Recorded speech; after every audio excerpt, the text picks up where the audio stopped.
반야심경, 반야. 주해. 반야는 인도 말이며 중국에서는 지혜라 번역한다. 또한 지혜란 바로 알고 바로 해석하여 모든 것을 살피는 것을 말한다.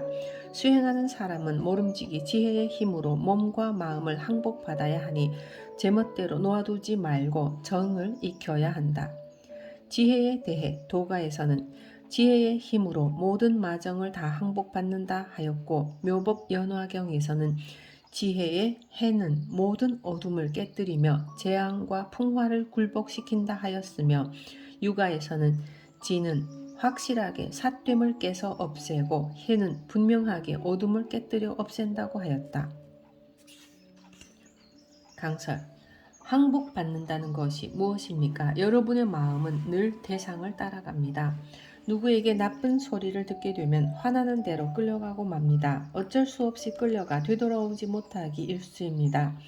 그렇게 따라가기만 하면 안 됩니다. 따라가면서도 따라가지 않는 도리가 있어요. 마음대로 거두어 들이고 뺏고 주고받을 수가 있어요. 그것을 자제라고 합니다.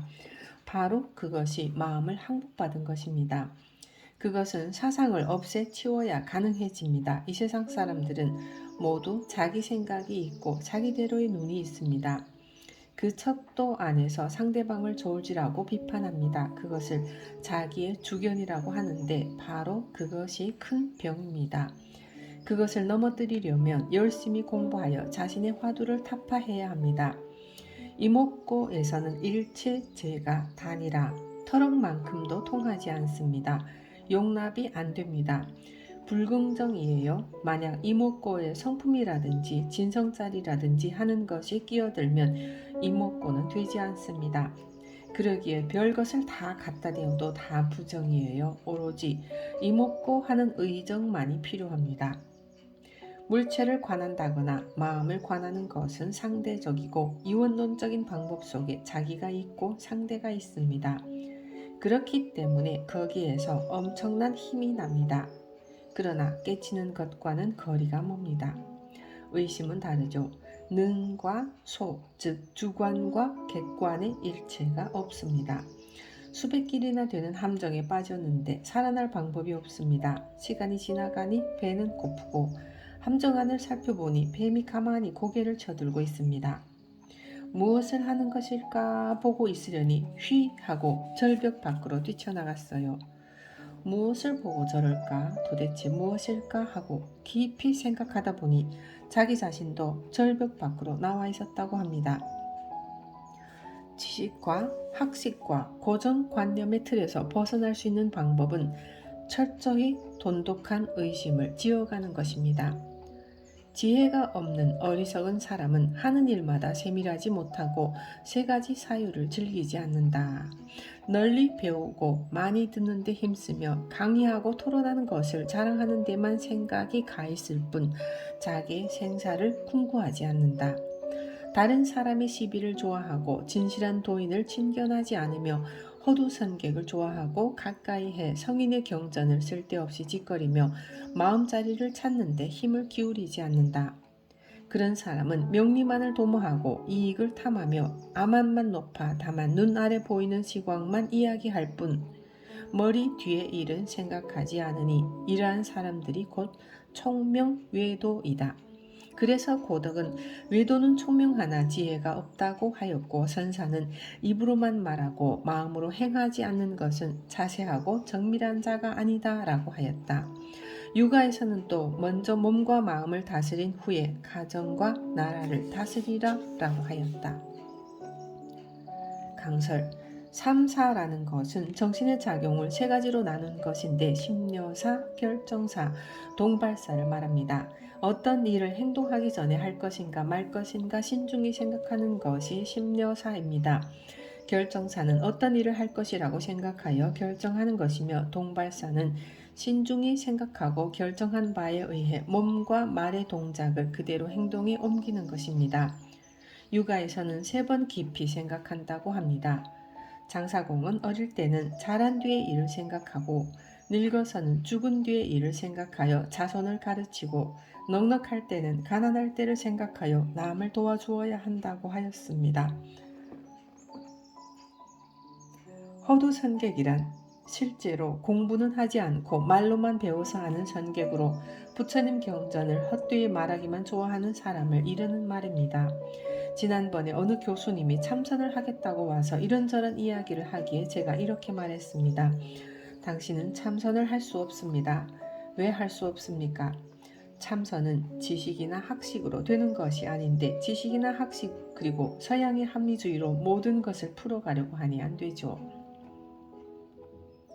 참선은 아무것도 모르고 꽉 막힌 상태에서 용맹심으로 스스로 발부둥쳐서 풀어나가야 됩니다. 그간에 익힌 학식, 지식을 팔아먹는 장사꾼의 마음으로야 되겠습니까? 스님 말씀이 옳습니다. 실제로 모든 걸 다 알고 강의를 하는 건 아닙니다. 유명한 저서나 명언 언구를 인용하죠. 명언 명구를 알고서 쓰는 것과 모르고 쓰는 것은 다릅니다. 조주 스님이 어느 날 산내 암자의 암주를 방문하여 있는가 하니 암주가 주먹을 내밉니다. 그러자 스님은 물이 얕아서 배를 댈 수 없구나 하고는 다음 암자로 올라갑니다. 거기에서도 있는가 하니 그곳의 암주도 역시 똑같이 주먹을 내밀었습니다. 스님은 늦출 줄도 알고 죽일 줄도 알고 살릴 줄도 아는구나 했습니다. 이것은 눈이 없는 사람은 알 수 없습니다. 주먹을 내밀었을 때 알고 내밀었는지 깨닫지 못하고 내밀었는지 하는 것은 선지식이 아니면 간파할 수 없습니다. 그것은 많은 것을 보고 배우는 것만으로 되는 것이 아닙니다. 논리적이고 합리적인 강론을 즐기는 것만으로는 자기의 생사를 연구하지 못합니다. 다만 시비를 서로 논하고 따라가며 현실에 보이는 명예의 이익을 탐하고 눈앞의 것들만 볼 줄 알지 우리의 생각을 일으킨 배후 즉 머리 뒤의 일은 생각하지 않습니다. 공담은 경전을 말로만 이야기하는 것입니다. 요사이 부처님의 경이나 조사스님의 어록을 번역해 놓은 것을 읽어보면 깜짝 놀랄 때가 많습니다. 본문의 뜻과 거리가 먼 것이 많아요. 올바르게 해석하여 부처님의 뜻을 전달해 줄 수 있어야 하는데 얼토당토하는 자기의 소견을 붙여놓았습니다. 또 포교당도 많이 있지만 부처님 말씀을 바로 잘 전달해 주는 사람은 많지 않습니다. 부처님이나 조사들의 참뜻을 알고 이야기하면 좋으련만 글만 배워서 소개해 준다는 것이죠. 그러면서 신도님들에게 대접받고 존경받다 보면 이름을 내고 싶어 명리를 탐하게 되어 있어요. 오랫동안 포교했다고 하면서 스님들끼리 만나도 그만 이 사람을 내려다봅니다. 겸손과는 멀어지고 우월감이 생겨 있어요. 그것이야말로 반야지혜를 드러내는 데는 가장 큰 장벽이 됩니다. 반야지혜를 가리는 삼성이 있습니다. 번개, 소집성, 의타, 기성, 원성, 실성이 그것입니다. 번개 소집성이란 대상을 바르게 보지 못하고 주관적인 눈으로 항상 잘못 분별하는 것을 말합니다. 등산을 하다가 풀 속에 새끼줄이 있으면 그것을 뱀이라고 착각하여 무심코 깜짝 놀라거든요.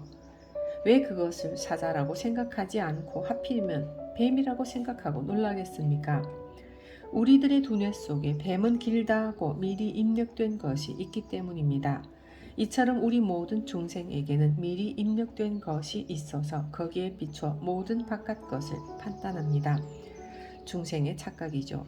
학식, 지식, 상식을 머리에 입력해 두고 그것을 척도로 삼아 사리를 판단하고 그것 외에는 모릅니다. 입력된 것이 없다면 착각을 하지 않겠죠. 아기들은 천진하여 뜨거운 것에 대해 입력된 것이 없기 때문에 뜨거운 물건도 만지려고 합니다. 의타, 기성은 자기만의 원인으로는 생기기 어렵고 반드시 반연에 의해 즉 객관과 주관, 외경계의 물건을 접한 그 연에 의해서 일어나는 것입니다. 자기 자체의 순수한 마음에는 그런 것이 없지만 세상의 물건이 입력되어서 그렇다는 것이죠. 원성실성은 둥근 거울과 같아서 아무것도 없지만 다만 사물 그대로를 비추어 줄 뿐입니다.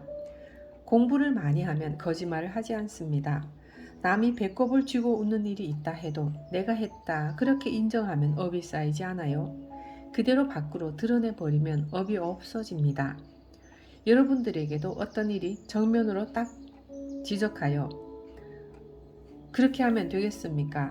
무엇을 말입니까? 마음을 바로 써야 하는데 그렇지 않아서 이렇게 되지 않았습니까? 스님, 그것이 보입니까? 그럼 보이죠. 그러면 그 사람은 다시 안 옵니다. 도리어 다른 사람에게 거기 가면 큰일 난다, 그렇게 말을 합니다. 바로 지적하여 이야기해주면 마음을 더 잘 쓰고 더 많이 배우려고 해야 하는데 실상은 그렇지가 않습니다.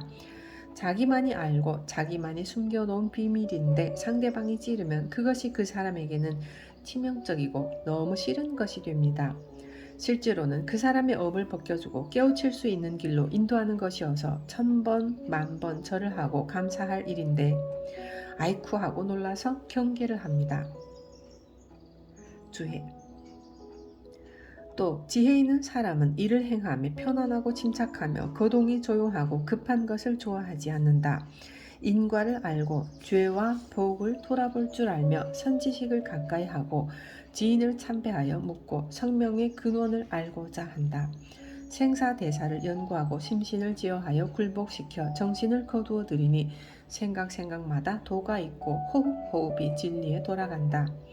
어느 날 공이 이루어지고 행이 원만해지면 한 번에 바로 삼계를 투출하여 허공과 섞여 일체가 된다. 만일 이런 경지에 이르면 조화로도 그를 옮기지 못하며 음양으로도 만들 수가 없다. 사시도 변화시킬 수 없고 오행도 마음대로 부리지 못한다.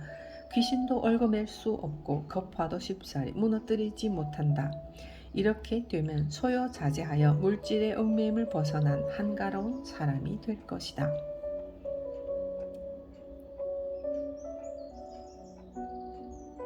강설. 화지일성은 와 하고 소리를 지른다는 의미로 선문에서 대오할 때 무의식 중에 내는 큰 소리를 말합니다. 도주란 도공이 질그릇을 빚거나 대장장이가 쇳물을 부어서 물건을 만드는 것을 말합니다. 달마 스님의 혈맹론에 보면 마음 찾기 힘들다라는 말이 있습니다. 마음이라고 한 번만 하면 되지 왜 그렇게 여러 번 해놓았을까요? 영국의 어느 신사가 차를 타고 가다가 기차 건널목에서 차를 세웠습니다. 그러자 한 거지가 문을 두드리면서 말했습니다. 배가 고프니 2루피만 빌려주세요. 돈은 꾸지도 말고 빌려주지도 말라라고 셰익스피어 책에 쓰여 있어. 치사한 놈. 그 거지가 쫓아가며 주머니 속에서 몹시 헤어진 낡은 책을 꺼내더니 외쳤습니다.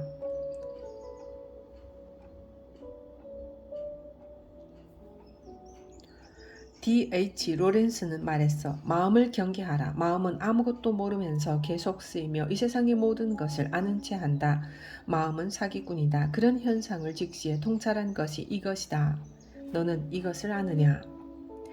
그 사람이 말한 뜻이 어디에 있을까요? 비록 책자에서 인용했고 그 역시 자신의 마음에 대한 움직임과 작용을 확실하게는 몰랐지만 그 신사보다는 한 걸음 더 나아갔고 더 확실한 말을 한 것입니다. 그러자 신사가 말했습니다. 오늘 좋은 것을 배웠습니다.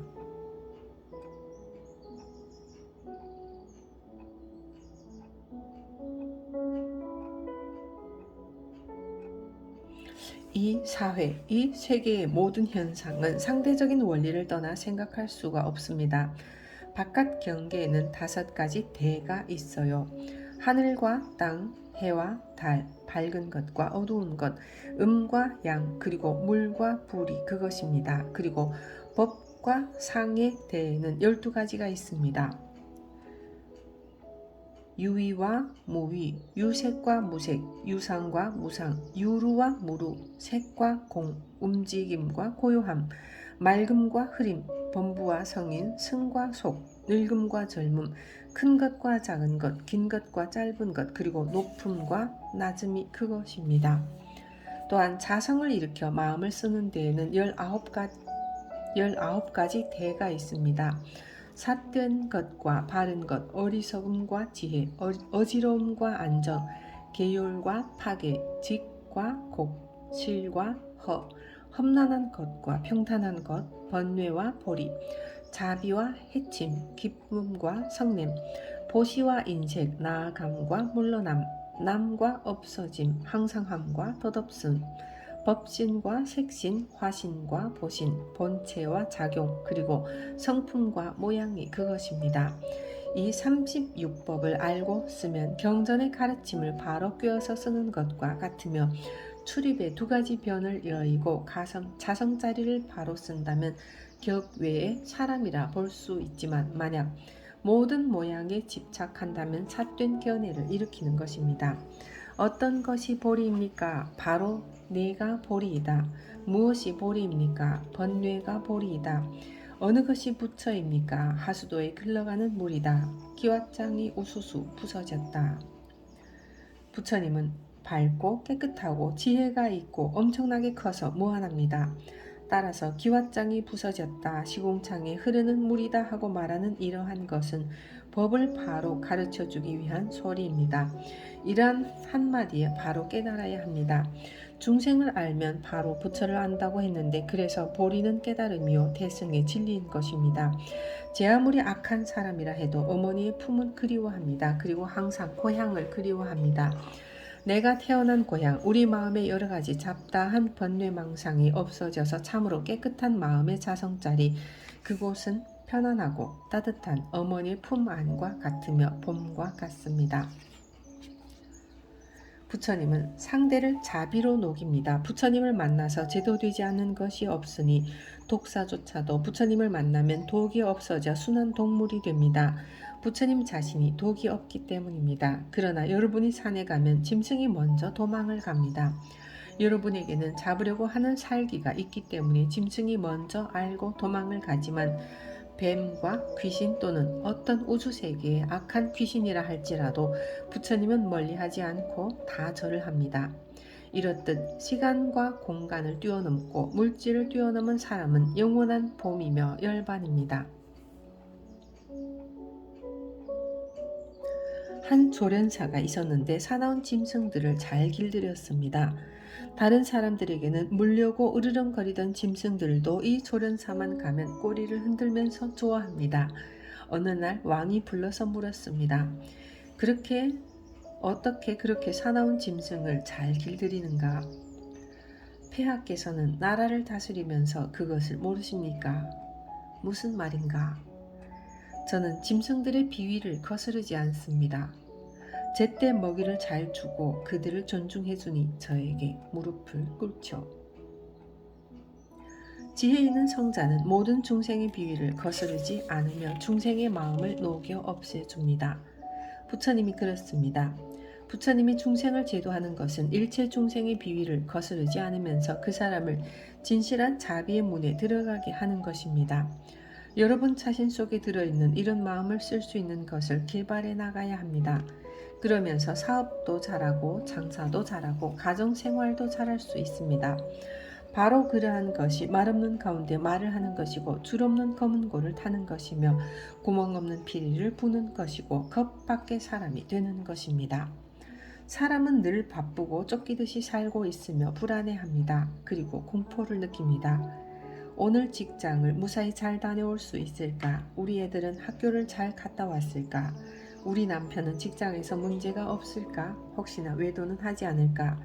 금년 신수는 어떨까? 심지어 오늘 밤 자다가 죽지는 않을까? 하는 등등.